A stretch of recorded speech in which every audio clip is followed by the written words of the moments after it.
Bonne parole. Voilà. Je vais, si vous avez quelques questions, elles sont bienvenues. Madame. Comment est-on sacré trésor national vivant? Comment?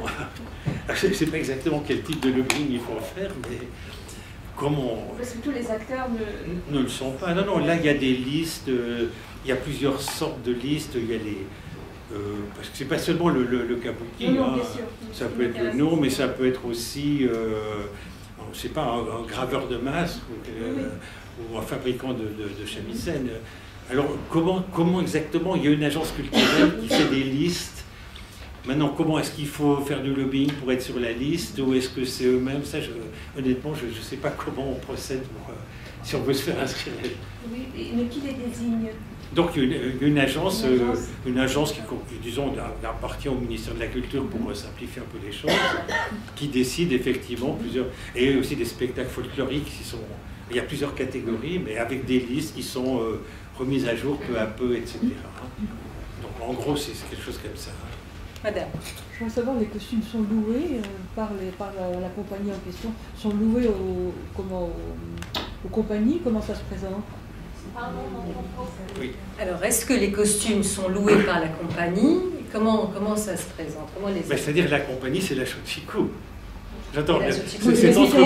L'entreprise de show business contrôle tout cela. Donc les acteurs peuvent monter des troupes ad hoc pour un spectacle, mais ils appartiennent tous à cette... C'est pas des compagnies comme les théâtres français, disons. C'est une seule compagnie qui est en charge de tout le théâtre qui contrôle l'ensemble. Et à part ça, il y a des troupes qui peuvent se constituer à l'intérieur, des troupes ad hoc pour une tournée, avec tel acteur, etc. Ce ne sont pas des compagnies indépendantes. Ce ne sont pas, disons, des compagnies de kabuki indépendantes de la Shochiku, d'une manière générale. Hein, oui. Parce que je repense à la famille Kanze, en eau. Ah oui, ça c'est différent. Le no est complètement différent. Le no, c'est vraiment... Il y a des compagnies, il y a 5 grandes compagnies qui sont indépendantes. Et chacune a ses sous-compagnies, mais c'est 5 grandes familles comme ça indépendantes. Alors que le kabuki, dont les familles de kabuki contrôlent des rôles éventuellement, mais ne sont pas des compagnies, si vous voulez, fixes. Oui, ils ne sont pas indépendants. Oui, mais c'est pas du tout comme le no. Le mode d'emploi est différent.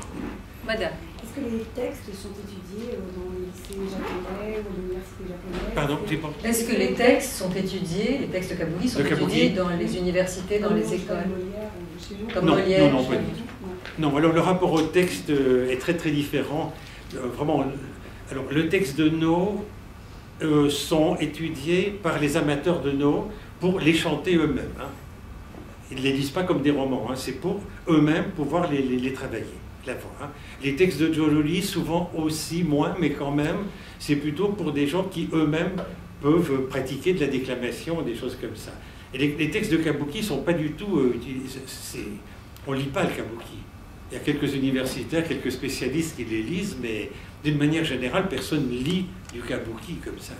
Même pas avant d'aller au spectacle. Alors que pour le no et le juruli, les gens aiment bien connaître la partition, on a envie de dire. Hein. Mais pour le kabuki, non, rarissime. Monsieur. Vous avez dit que l'introduction de la technique des changements de costumes, qui est une des choses marquantes du kabuki, a été introduite par des danses transformistes à l'époque. Et donc, disons que dans ma tête, sachant que le no est intérieur, presque toujours dans le no, il y a une transformation. L'acteur principal, qui est un mendiant, sort de scène 10-15 minutes, il y a l'intermède du kyogen, et après il revient avec un costume fabuleux et un masque extraordinaire pour révéler sa vraie identité. Donc, intuitivement, j'aurais pensé que cette idée de changer de costume venait du no, mais que les gens du kabuki, on va dire, ont accéléré la chose. Au lieu qu'ils sortent pour s'échanger, ils ont mis en place une super technique pour le faire instantanément. Mais pas du tout, c'est ça. Il me semble que je ne pense pas que c'est beaucoup de rapport, non. Parce que dans le cas du no, c'est vraiment une coupure. Enfin, le no, c'est quand même la partie centrale. C'est ce guerrier mort ou cette amoureuse morte qui vient raconter ses malheurs d'antan. Simplement, au début, il ou elle apparaît sous les traits d'un villageois, effectivement, ou d'une vieille dame, qui est une vieille paysanne. L'autre acteur, le waki, l'interroge un peu, et puis après, bon, il y a une coupure, et là, elle revient comme une sorte de rêve, où elle revient sous la forme qu'elle avait avant. Alors dans le kabuki, c'est pas revenir sous la forme qu'on avait avant, c'est des changements. Alors, les changements peuvent être très différents. Ça peut être des transformations d'une courtisane mais qui est en fait qui est l'esprit d'une courtisane déjà morte, mais dévorée de jalousie et qui tout à coup se transforme en dragon ou en serpent, n'est-ce pas, dans Joji. Ou ça peut être un brigand mais qui était caché, qui jouait aux braves commerçants et qui tout à coup fait tomber son costume, on voit des dragons et des tatouages très, très impressionnants, et qui montrent, ah, vous voyez, en fait, j'étais un brigand.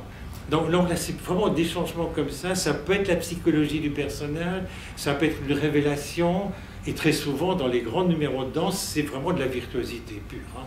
C'est un prétexte à de la virtuosité, et il y a des séries dans le genre, on fait une danse sur les 4 saisons, je sais pas, les 7 grandes fêtes de ceci, les 9 animaux, cela, peu importe. Par exemple, les transformations, justement, dans Joji, il y a 9 transformations, c'est les 9 étapes de la mue du dragon, du serpent. Mais c'est purement arbitraire, c'est pour mettre en scène cette chose-là. Donc c'est très différent du no, là, semble-t-il. D'autres questions? Oui. Oui. Y a-t-il eu une influence du théâtre occidental sur le kabuki? Oui. L'influence du théâtre occidental sur le kabuki. Oui, alors là c'est un point...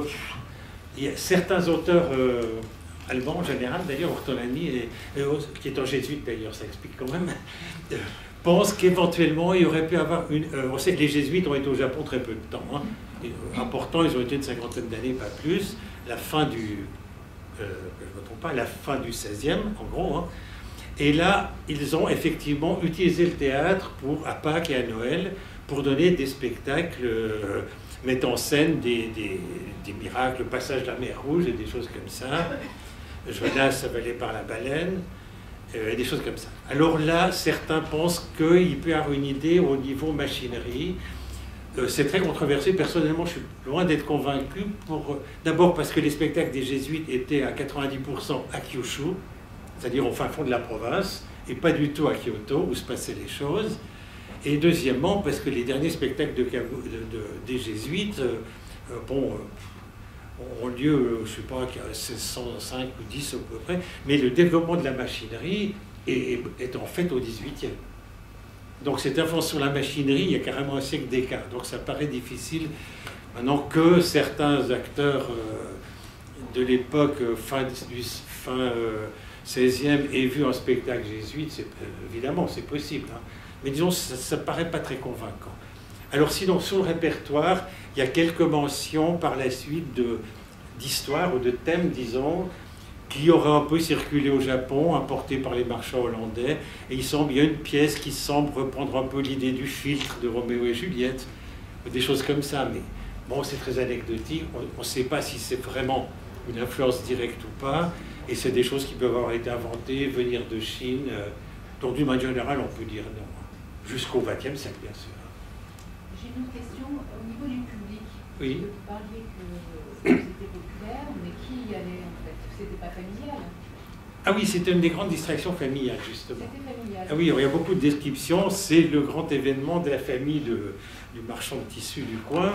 Et là, on s'est branle-bas de combattre et tôt le matin, parce que les spectacles commencent tôt. Hein. Et ils sont... Dès le début, je veux dire, même selon les critères... Enfin, pendant pratiquement peut-être pas pendant le kabuki des femmes, mais disons à partir du début du 18e, tout le 18e, 19e, c'est un grand spectacle familial. Et c'est la grande distraction, parce que pour les maîtresses de maison et leurs filles, et les servantes, etc., c'est une des rares distractions possibles. Donc c'est la grande fête et toute la famille va au kabuki. Avant la période de Meiji. Jusqu'à l'époque Meiji, oui. Disons, toute l'époque d'Edo, disons. Enfin, pas les tout débuts. Et là, oui, ça dure toute la journée. C'est vraiment une grande journée de fête. Et d'abord, comme vous savez, à l'époque, c'est pas des sièges comme ça. À l'époque, c'est donc des box. Et c'est des box où on peut s'asseoir maintenant. Bon, il n'y a pratiquement plus. Mais ce qui subsiste, c'est 4. Mais à l'époque, ça peut être 6. Puis on mettait probablement les enfants sur les genoux. Ça doit faire beaucoup plus. Et c'est des box où on s'installait pour la journée. Et on pique-nique, etc. Il y a sans cesse des vendeurs qui arrivent avec des friandises, qui louent un petit réchaud, qui apportent des coussins, etc. Donc là, c'est vraiment, oui, c'est très familial. Alors, même toute classe. Enfin, disons, le seul obstacle, c'était financier, c'était quand même pas donné non plus. Mais à part ça, c'est le grand kabuki, hein.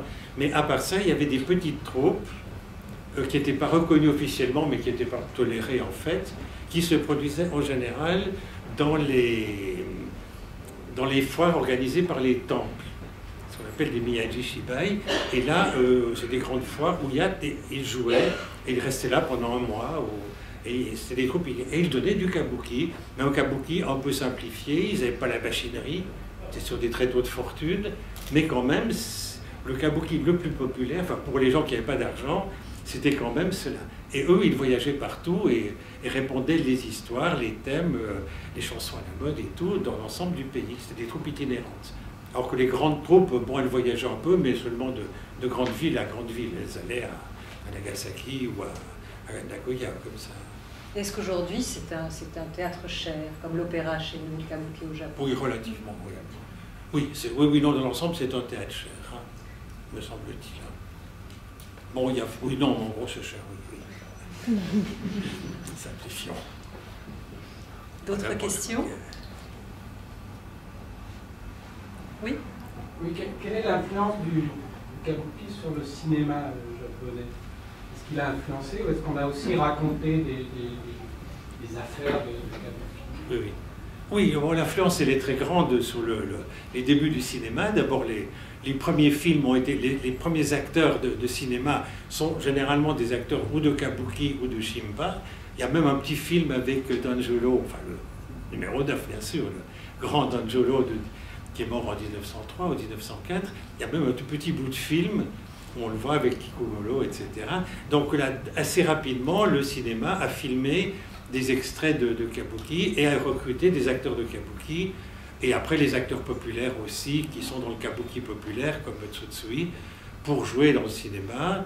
Et dans les années 30, beaucoup des films d'action, ce qu'on appelle les chambala, les films chambala, beaucoup de ces films étaient joués par des troupes de kabuki. En particulier, il y a une troupe un peu contestataire, qui était le Zen Shinza, qui a survécu économiquement pendant les années 30 en jouant systématiquement au cinéma.